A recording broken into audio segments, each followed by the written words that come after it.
galera, voltamos e, bom, vamos lá. A gente tem aqui agora a norma de eficácia limitada a ser tratada por nós, né?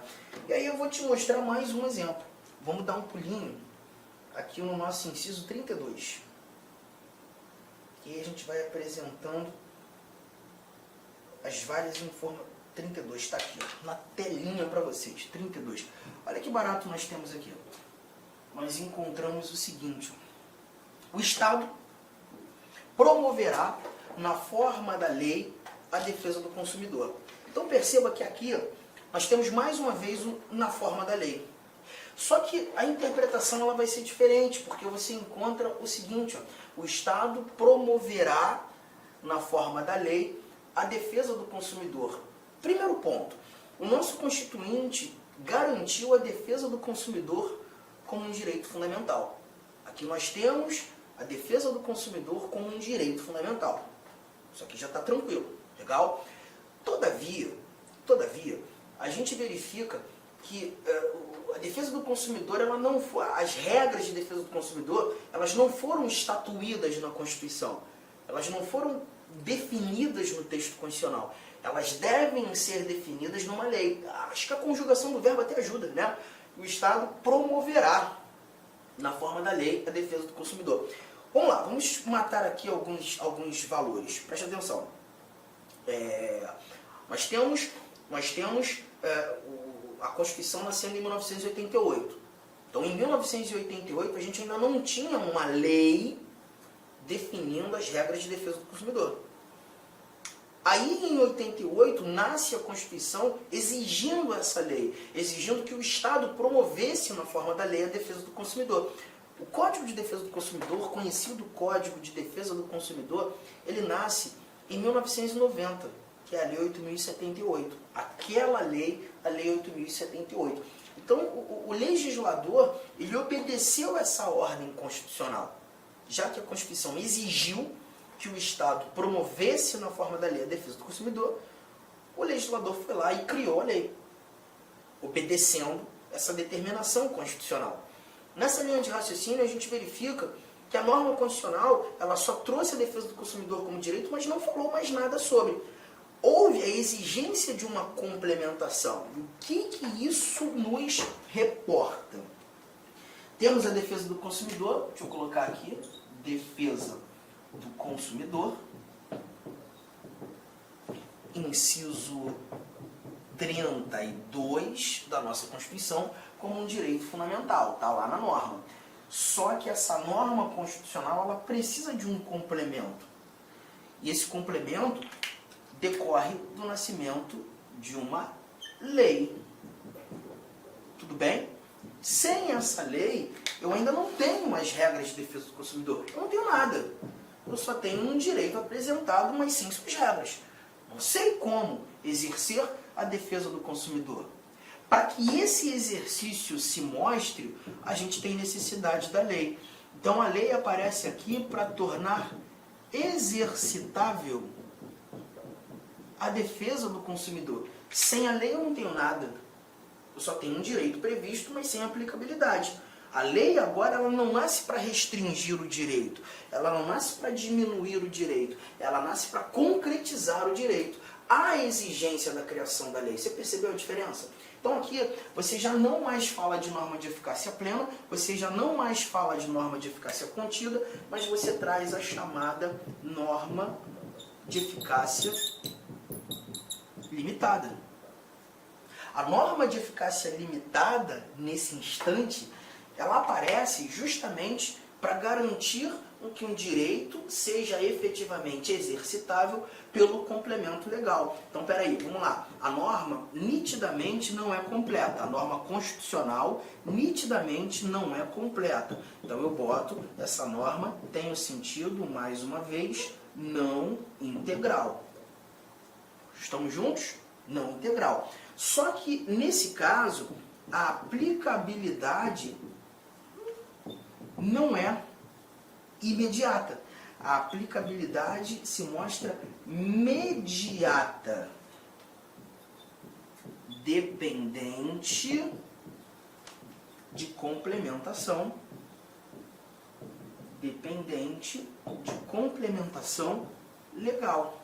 Então, eu só vou ter efetividade na norma a partir do momento que surgir a complementação. E é essa complementação que vai fazer com que o exercício, com que a proteção, com que aquele direito seja genuinamente exercido por mim e por você.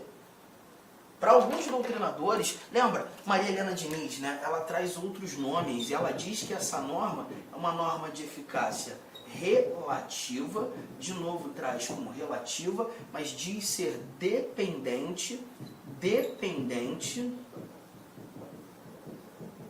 de complementação.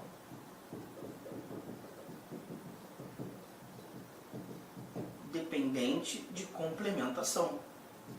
E os nomes dados por Maria Helena Diniz, eu acho nomes muito interessantes, né? Como ela reporta esse tipo de norma. É relativa? Sim, porque você vai ter necessidade de um complemento. E essa relativização, ela surge justamente para uma complementação daquilo que fora iniciado pelo constituinte. Tudo bem? Tranquilo? Arthur, legal. Estou anotando. Já dei aqui o pause, já anotei. Você tem mais exemplos? Temos, e é importante trazer exemplos. E aí a gente vai conhecendo o texto constitucional. Olha aqui o que a gente encontra nesse nosso primeiro inciso desse slide. Primeiro inciso desse slide. Nós temos aqui a abertura da liberdade de credo religioso. A abertura da liberdade de credo religioso. Aqui nós temos o seguinte, ó, olha aqui. É inviolável a liberdade de consciência e de crença, sendo assegurado o livre exercício dos cultos religiosos e garantida, na forma da lei, a proteção aos locais de culto e suas liturgias. Então a gente verifica que é garantida na forma da lei a proteção aos locais de culto e suas liturgias. Aqui então eu tenho a necessidade da lei para proteger os locais de culto. A necessidade da lei para proteger as liturgias. Há uma exigência da criação de lei. Aqui a gente não está verificando uma lei para diminuir a proteção. A gente não está verificando nascer lei para restringir a proteção. Não, não. A gente está verificando a necessidade da lei para proteger. Para proteger. Norma de eficácia limitada. Assim como no inciso 6º, 7º, olha aqui, ó, é assegurada nos termos da lei a prestação de assistência religiosa nas entidades civis e militares de internação coletiva. Esse inciso é legal porque quando a gente fala de prestação de assistência religiosa, por exemplo, nas entidades civis, a gente verifica religiosos que vão a hospitais, por exemplo, né, para levar a assistência religiosa. Em entidades militares, nós encontramos, tanto nas Forças Armadas quanto nas Forças Auxiliares, polícias militares, bombeiros militares, a figura do capelão, né, que já é um militar, né, que já cumpre o oficialato, que está lá justamente para prestar assistência religiosa. Só que, Arthur, todas as religiões podem levar assistência religiosa, por exemplo, nas entidades militares. Qualquer religião, um indivíduo pode se tornar capelão? Não, aí você tem a necessidade que lei regulamente isso, né? Hoje, salvo engano, você tem algumas ramificações religiosas, como o protestantismo, como o catolicismo, salvo engano, o espiritismo, líderes espíritas também, né? Pastores, padres, líderes espíritas, mas você não tem para todas as religiões. Você não tem para todas as religiões. Então, essa prestação de assistência religiosa em entidades militares precisa ser regulamentada em lei. E quando do regulamento em lei, nós teremos a oportunidade que essa prestação de assistência religiosa seja garantida. E aí a gente chega a um ponto.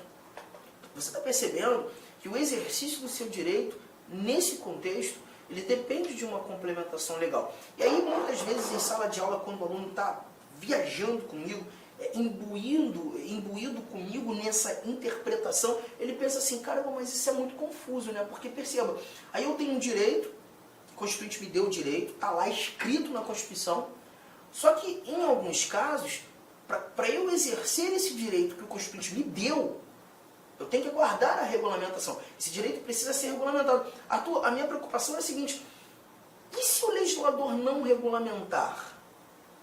Se o legislador não criar a lei que o Constituinte exigiu nascer para que o direito seja efetivamente exercido por mim? Eu fico no prejuízo? Num primeiro momento a gente pensa em prejuízo, sem dúvida alguma. Num primeiro momento a gente verifica um prejuízo, porque você tem um direito que você não pode exercer, porque o legislador não fez a parte dele. E aí esse prejuízo deve ser entendido como uma violação ao direito. O poder público está violando o teu direito, não por uma ação, mas por uma omissão. E é por isso que quando a gente estuda direitos e deveres individuais e coletivos, esse nosso artigo 5º, quando a gente chega lá no finalzinho do artigo 5º, nós encontramos uma sequência de incisos que apresenta para a gente os chamados remédios constitucionais. O Constituinte sabia que no dia a dia, no cotidiano, esses nossos direitos poderiam sofrer restrições arbitrárias, poderiam sofrer violações, arbitrariedades, ilegalidades. E para essas ilegalidades, para essas arbitrariedades, ou até mesmo uma omissão que configura uma violação, que é o caso aqui, o Constituinte nos deu remédios, que são ações judiciais, com regra geral, e nós teremos a oportunidade de levar ao conhecimento do Poder Judiciário, falar para o Judiciário, o Poder Público violou o meu direito. O Judiciário aqui, o Poder Público atingiu o meu direito. O Poder Público não fez aquilo que deveria fazer e isso me gera um prejuízo. E o Judiciário vai ser competente para resolver o problema. Os remédios constitucionais são instrumentos garantidores da boa fruição dos direitos fundamentais. Tá? A gente, quando estuda remédios, o primeiro remédio que aparece na nossa cabeça é o habeas corpus. Né? Todo mundo conhece o habeas corpus. O habeas corpus é o mais comentado na televisão. Né? O habeas corpus ele só protege a liberdade de locomoção. Então quando o poder público viola a liberdade de locomoção de alguém, prende alguém que não deveria ser preso, ou uma prisão que já se mostra injusta, que já se mostra ilegal, eu posso usar um habeas corpus, levar essa ação judicial, esse remédio constitucional ao judiciário para que o judiciário resolva o problema? Pode, claro que pode. Para isso que servem os remédios constitucionais. E para esse caso, a tal da norma de eficácia limitada, você vai verificar um remédio que nasceu só para isso, que é o mandado de injunção. Aqui explica mais, sim, a gente vai falar do mandado de injunção, mas nós falaremos do mandado de injunção num momento apropriado. Num momento apropriado. E não agora, tá? Daqui a pouco. Mas eu ainda preciso te contar mais uma coisa aqui, mais um detalhe aqui. Quando a gente fala da norma de eficácia limitada, deixa eu voltar aqui para a telinha em branco. Quando a gente traz a norma de eficácia limitada, muitas provas costumam brincar... Olá, meus amigos. Inicialmente eu quero pedir licença para vocês, pois interrompi a sua aula. Mas essa aula do YouTube é uma aula demonstrativa para você conhecer aí a nossa estrutura, os nossos professores e os nossos cursos. Eu sou o professor Lac, especialista em concursos públicos. Somente em 2022 eu fui aprovado em 7 concursos públicos e a minha meta é buscar 10 aprovações por ano. Eu acho que eu consigo este ano cumprir a minha meta de aprovação. E eu estou aqui para ajudar vocês. Nós aqui da Lá Concurso estamos fazendo a melhor campanha, a campanha de melhor qualidade, mais competitiva para o concurso da Secretaria Municipal de Saúde de Cuiabá. E nós temos aí vários cursos, vou apresentar para vocês rapidamente. Nós temos aqui a opção online, todos os conhecimentos básicos, item a item, sem nenhum item fora do edital, para fechar o edital. 10 parcelas de R$ 35,00, oficial técnico de administração online 10 de 45, técnico de enfermagem 10 de 50 e apoio jurídico 10 de 50. Detalhe, esses cursos nossos online não é aquele transmitido em sala de aula que o cara grava. O nosso não. O nosso é gravação em estúdio com excelente qualidade de áudio, de imagem e de iluminação, claro, também de edição. Tem presencial? Tem presencial. Professor, esse presencial é transmitido ao vivo? Sim. Ah, professor, mas adapto mais aí a metodologia de presencial. Não tem problemas. Ele é transmitido ao vivo. Nós temos aí, né? Conhecimentos gerais, todos os cargos. Tem uma promoção aqui bacana. Para quem se matricular até o dia 23/9 vai pagar 10 de R$ 50,00. Quem se matricular depois do dia 23, 10,75, e a turma presencial Conhecimentos Básicos, iniciando dia 4 de outubro. Tem técnico de enfermagem? Sim, temos técnico de enfermagem também. Mesma coisa, tem a promoção aí, dia 23 do 9, paga 10,70, após o dia 23 do 9, paga 10 de 120, e o início da turma começa no dia 4 do 10, né? E claro, a nossa luva de ouro aí, tá certo? O nosso produto master aqui, que é a turma VIP.